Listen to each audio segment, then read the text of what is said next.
নমস্কার বন্ধুরা, আপনাদের সকালকে অনেক অনেক স্বাগতম। আজকে আমি আর কিচেনের মাধ্যমে নিয়ে এসেছি বন্ধুরা কাঁঠালের রেসিপি। প্রথমে একবার আপনাদের সঙ্গে শেয়ার করেছিলাম এই রেসিপিটা, আজকে আবারও নিয়ে এসেছি কাঁঠালের রেসিপি।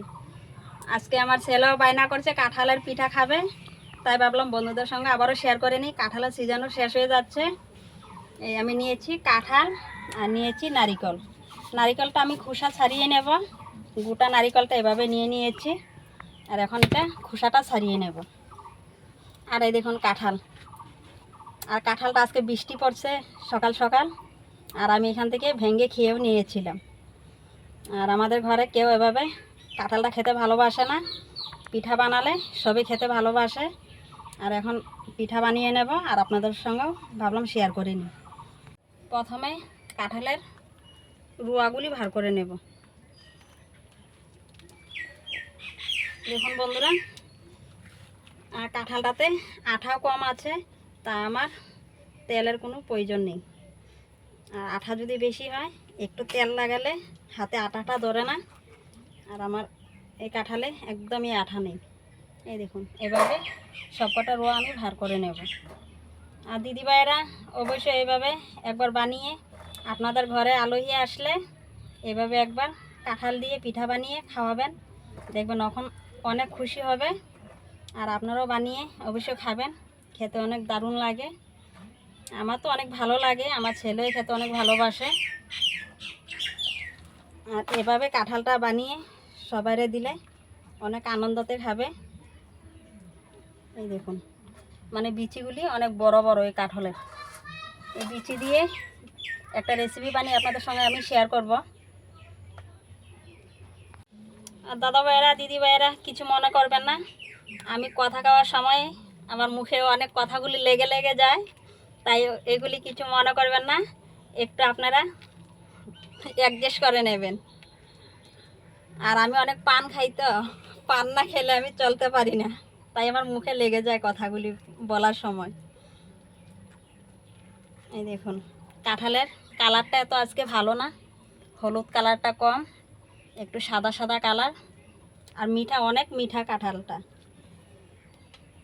আর এখন তো শ্রাবণ মাস পুরো শেষ হয়ে যাচ্ছে, কাঁঠাল মানে খেতে একটু ঝ্যাংঝ্যাং আসে, মিঠা হলেও খেতে তো একটা ভালো লাগে না। আর পিঠা বানাই খাওয়ার পর মানে খেতে ভালো লাগে। বীজগুলি সবকটা এভাবে ছাড়িয়ে নিয়েছি। আর আমি নিয়েছি একটি ফুটো ফুটো থাল একটা। এই দেখুন দিদিভাইরা, আমি থালে এভাবে এখন এভাবে চালিয়ে নেব।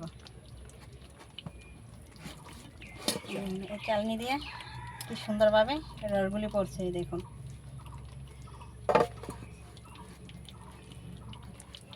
কাঁঠালটা আমি চালিয়ে নিয়েছি। এই দেখুন কি সুন্দর হয়েছে রসগুলি। এখানে আমি কোনো জল দেইনি। আর নিয়েছি সাথে চালের গুঁড়ো। চালের গুঁড়োগুলি ভেজে নেব। আর এখন নারিকেলটা ভেঙে নেব।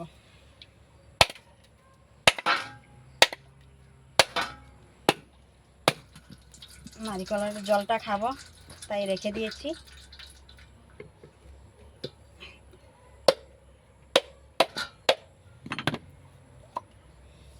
এই দেখুন দিদিভাইরা, নারিকেলটা কি সুন্দর।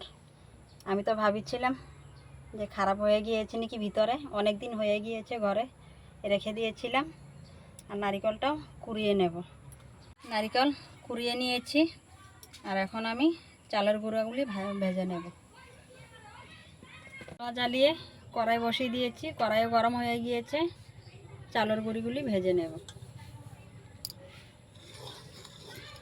আমি কম কম আগুন দিয়ে গুঁড়িগুলি ভেজে নেব, না হলে আগুনটা বেশি দিলে জ্বলে যাবে, তাই আগুনটা একটু কম দিয়ে ভেজে নেব। গুঁড়ো ভাজা হয়ে গিয়েছে, এখন নামিয়ে নেব। দেখুন আমি একদম সুন্দরভাবে ভেজে নিয়েছি।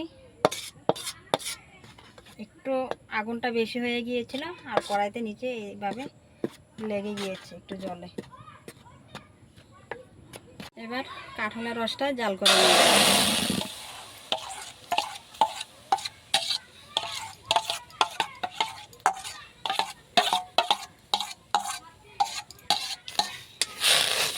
ভালো করে জাল করে নেব। জাল করে তারপর দিয়ে দেব ওই রসের উপরে চালের গুঁড়ো। কাঁঠালের রসটা ভালো করে জাল করা হয়ে গিয়েছে, দিয়ে দেব চালের গুঁড়ো। এভাবে দিয়ে ভালো করে এখন মিলিয়ে নেব। আর দিয়ে দেব স্বাদ মতন লবণ। আপনারা স্বাদ বুঝে লবণটা দেবেন, আমি স্বাদ বুঝে লবণ দিয়ে দিয়েছি। আর এখন ভালো করে এভাবে নাড়াচাড়া করে পুরা কাইটা বানিয়ে নেব। এটা আমার হয়ে গিয়েছে, এখন নামিয়ে নেব। এই সাইডে একটু শুকনো গুঁড়ো আছে, হাত দিয়ে আমি ভালো করে মিলিয়ে নেব একটু ঠান্ডা হওয়ার পর। আর এখানে কোনো জল ব্যবহার করিনি, আর এখনও কোনো জল ব্যবহার করব না, একটু তেল দিয়ে ভালো করে মেখে নেব। এখন আমি নারিকেলের পুরটা রেডি করে নেব। আজকে নারিকেলের পুর বলে দিয়েছি, নারিকেলের পুর বানাবো না। আর আজকে কাঁচা নারিকেল দিয়ে আমি এই পিঠাগুলি বানাবো। দিয়ে দেব চিনি। আপনারা চাইলে নারিকেলটা ভেজে গুড় দিয়ে বা চিনি দিয়ে, যা দিয়ে আপনাদের ভালো লাগে খেতে পারবেন বানিয়ে। আর আমি আজকে চিনি দিয়ে বানাবো। দিয়ে দিচ্ছি স্বাদ মতন চিনি। আর এখানে কোনো মিঠা ব্যবহার করিনি, চিনিগুলি ভালো করে মিলিয়ে নেব। চিনি দিয়ে ভালো করে মিলিয়ে নিয়েছি। আর এখন এই ফেটিটা কাইটা ভালো করে মেখে নেব। আমি নারিকেলের হাতটা আর ধুইনি, এভাবে নারিকেল লেগে আছে হাতে, এখন মেখে নেব। এভাবে একটু মিলিয়ে তারপর একটু দিয়ে দেব তেল। এভাবে আমি ভালো করে মেখে নিয়েছি। আর এখন আমি হাতে একটু করে তেল লাগিয়ে বানিয়ে নেব। আর এখানে কোনো তেল ব্যবহার করিনি, হাতে না লাগার জন্যে একটু করে তেল লাগিয়ে নিয়েছি হাতে।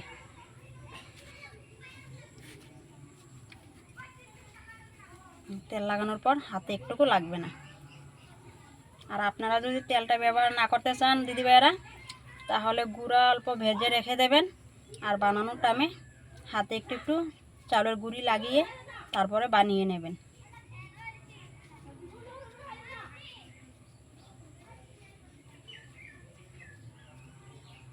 এভাবে বাটিগুলি আমি বানিয়ে আর এখন দিয়ে দেব নারিকেল।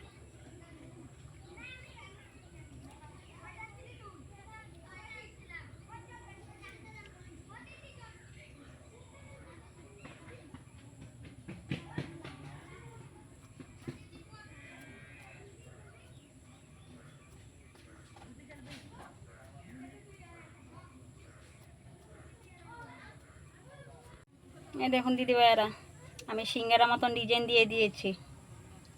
মানে বাচ্চারা অনেক খুশি হবে এরকম সিঙ্গারা ডিজাইনগুলি দেখলে। আর এখন এভাবে একটু ডিজাইন করে দেব। সবকটা এভাবে বানাবো না, এই দুই তিনটে এভাবে বানাবো। আর বাকিগুলি বেলেগ বেলেগ ডিজাইনের বানাবো।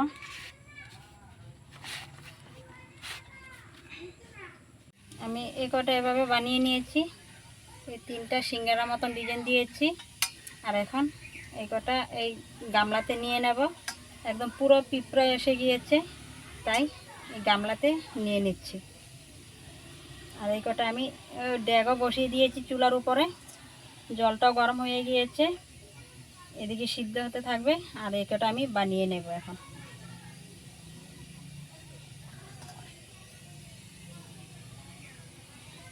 এই দেখুন দিদিভাইরা, আর এটা আমি এখন ড্যাগের উপর বসিয়ে দেব। এটাগুলি সব দিয়ে ঢেকে দিয়েছিলাম, এখন ঢাকনাটা সরিয়ে নেব। এই দেখুন বন্ধুরা, পিঠাগুলি সব সিদ্ধ হয়ে গিয়েছে, এখন আমি নামিয়ে নেব। কিছুক্ষণ আমি রেখে দেবো ঠান্ডা হওয়ার জন্যে, তারপর দেখাচ্ছি আপনাদের। আর দেখুন বন্ধুরা, আজকে আমার কাঁঠালের রেসিপিটা পুরো রেডি হয়ে গিয়েছে। আর আপনাদের কেমন লাগেছে আমার ভিডিওটি দেখে দিদিভাইয়েরা দাদাভাইয়েরা, যদি আপনাদের ভালো লাগে যদি একটি আমার চ্যানেলটিকে সাবস্ক্রাইব করে দেবেন, লাইক করে শেয়ার করে আমার পাশে থাকবেন। ভালো থাকবেন। আরও একটা ভেঙে আপনাদের দেখাচ্ছি দাদাভাইয়েরা দিদিভাইয়েরা। আজকে আমি নারকেলগুলি ভেজে দিইনি, কাঁচা দিয়ে দিয়েছিলাম। এই দেখুন কি সুন্দর হয়েছে ভিতরগুলি। আর একটা খেয়ে দেখাচ্ছি দিদিভাইয়েরা। অনেক গরম, এক জায়গাতে যাব তো আজকে পুরোনো ঘরে যাব, তাই সন্ধ্যা হয়ে যাচ্ছে, ভাবলাম একটা খাইয়ে আপনাদের দেখিয়ে দিই। এভাবে পিঠাগুলি বানিয়ে খেতে আমার অনেক ভালো লাগে। আপনারা একবার ট্রাই করবেন ঘরে দিদিভাইয়েরা, অবশ্যই দেখবেন খেতে অনেক ভালো লাগে। আর সকালে অনেক খুশি হবে এভাবে পিঠাগুলি খাওয়ার পর। এখন আর খাবো না, একটাই খাবো। আর পুরোনো ঘরে যাব তো, আর নিয়েও যাব, শাশুড়ির জন্য নিয়ে যাব। ভালো থাকবেন, সুস্থ থাকবেন, টাটা বাই বাই। আবার দেখা হবে কালকের ভিডিওতে।